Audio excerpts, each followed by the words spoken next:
Bon alors dites-moi ce que vous faites dans Donc cette alors, exploitation. donc sur mon exploitation agricole, c'est surtout vaches laitières et donc un peu de céréales. Ensuite un peu quelques vaches allaitantes, mais c'est surtout la dominance et le lait. Donc le matin c'est la traite à partir de 7h on va dire, 7h, 7h30. Là, actuellement j'ai 60 laitières.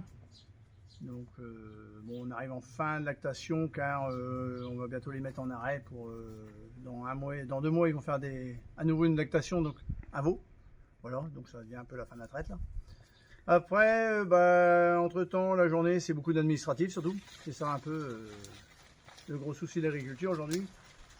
Et on va dire après, le restant du temps c'est entretien des bêtes, faire la plaine. Voilà. Et puis quand on peut profiter un peu du repos, surtout. Voilà. Et ça vous a fait un choc lorsque vous êtes aperçu que vous avez volé vos ballots de foin? Bah disons c'est que je suis arrivé dans ma voiture et puis je me suis dit c'est une blague ou c'est quoi là l'histoire, plus rien et tout.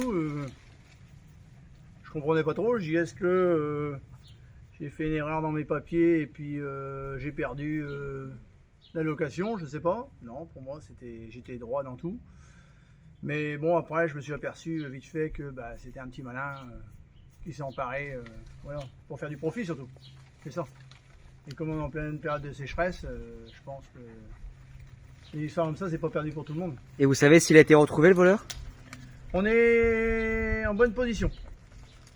En bonne position, donc on avance tranquillement dans l'enquête. Je pense que la personne va se mettre à table bientôt, car ça peut y jouer, y porter préjudice dans son avenir proche. Et d'avoir mis un post Facebook, vous pensez que ça a joué justement en cette faveur de retrouver plus facilement et plus rapidement surtout le voleur? Oui, grâce aux gens et que je remercie énormément des partages, c'est une très belle chose. On voit qu'il y a encore quand même des gens très serviables, ça fait plaisir, surtout dans des moments de misère comme ça.